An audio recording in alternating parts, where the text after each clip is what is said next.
Hello, everyone. My name is Patrick Franks, and I'm working alongside Nick Bianco. In this video, we will discuss our study, Testing Simulated Assistance Strategies on a Hip, Knee, Ankle Exoskeleton, a case study, as part of BioRob 2020. Exoskeletons have been able to reduce the metabolic cost of walking, typically by assisting one or two joints. While more devices are breaking this metabolic barrier, developing devices and effective assistance is still expensive. We aren't sure what type of assistance is best for every type of gait, which makes it hard to know what design requirements are necessary as we build mobile devices.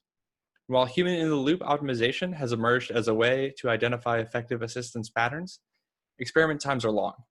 As devices become more complex, either more assumptions about assistance must be made or more controller parameters must be optimized, which could eliminate potentially effective strategies or lead to longer optimization times.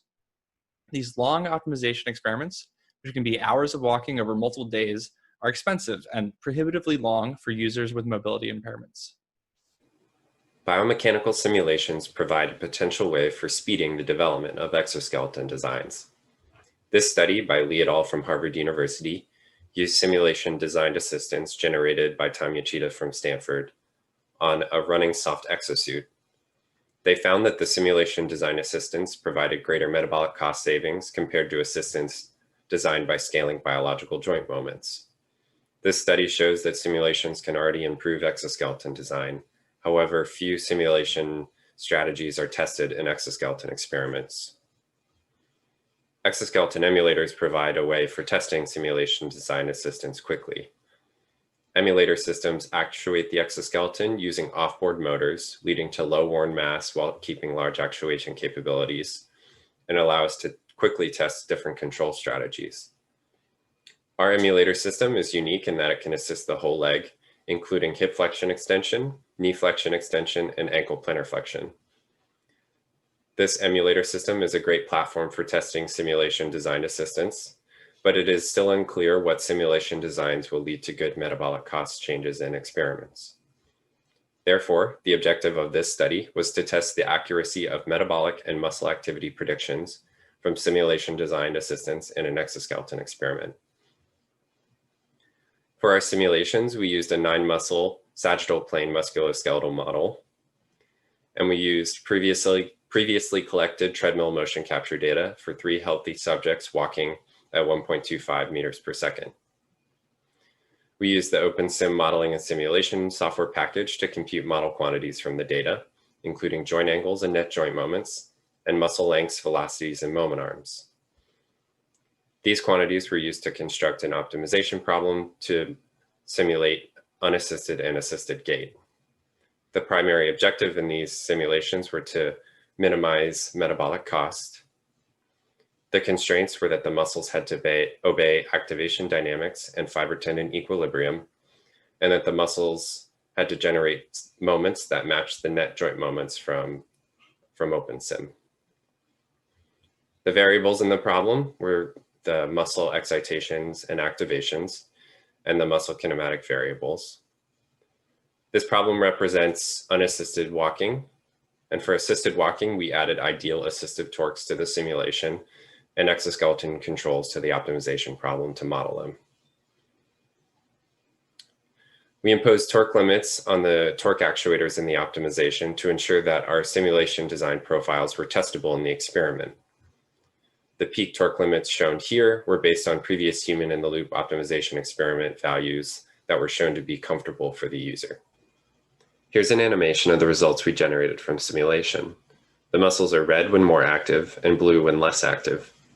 Notice the reduced activity of the muscles in the model on the right, which is the model that received torque assistance. Since we prescribed kinematics based on motion capture data, the kinematics of unassisted and assisted walking were the same in simulation.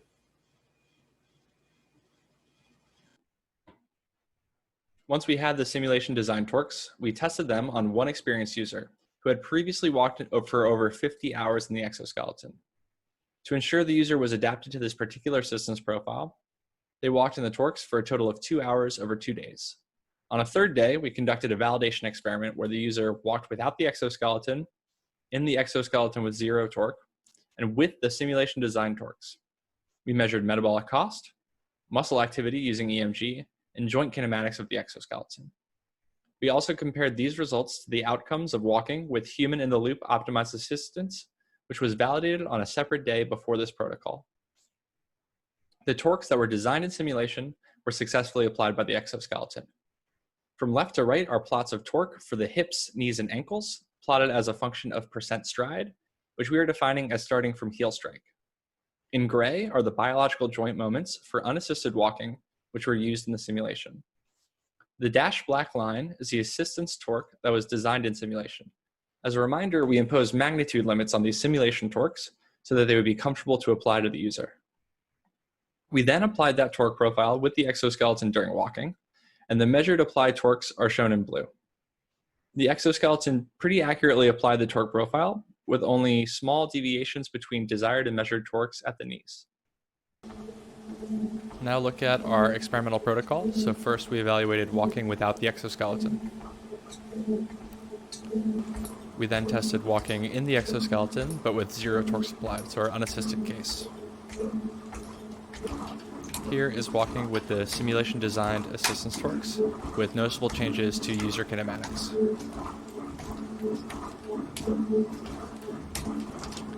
Finally, here's walking in the human-in-the-loop optimized assistance, which was tested on a different day. Here are the results for the metabolic cost of walking, with expected values from simulation on the left and measured values on the right.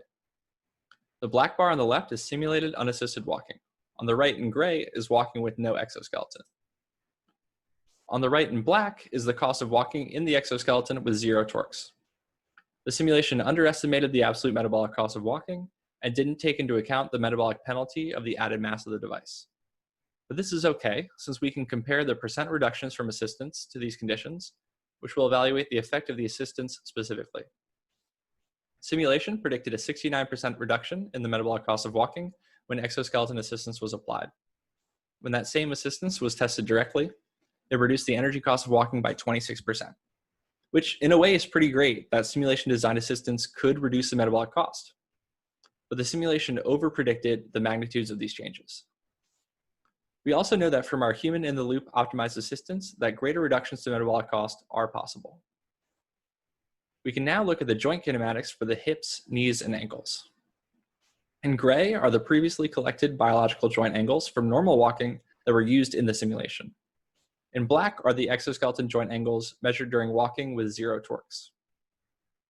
In blue are the kinematics for walking with assistance.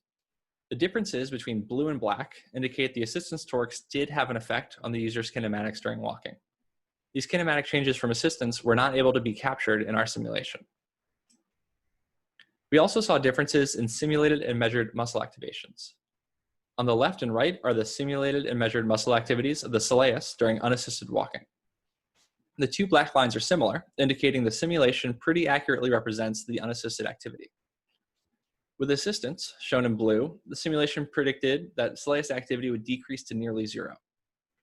Experimentally, we observed that the soleus activity was reduced, but not as greatly as the simulation predicted. It's possible that this remaining muscle activity is useful for the user in some way beyond metabolic costs, such as to retain balance while walking. For the gastrocnemius, the simulation predicted only a small decrease, but experimentally we saw a large change in activity. For the glutes, we expected some changes in activity, but experimentally we didn't see much change at all. In summary, we found that the simulation designed assistance could reduce the metabolic cost of walking in our exoskeleton experiment. However, the experimental results differed from the simulation predictions in several ways, including the magnitude of the metabolic cost changes, the muscle activity changes compared to the EMG, and we also saw that our user adapted their kinematics in response to the assistance in ways we did not model in our simulation.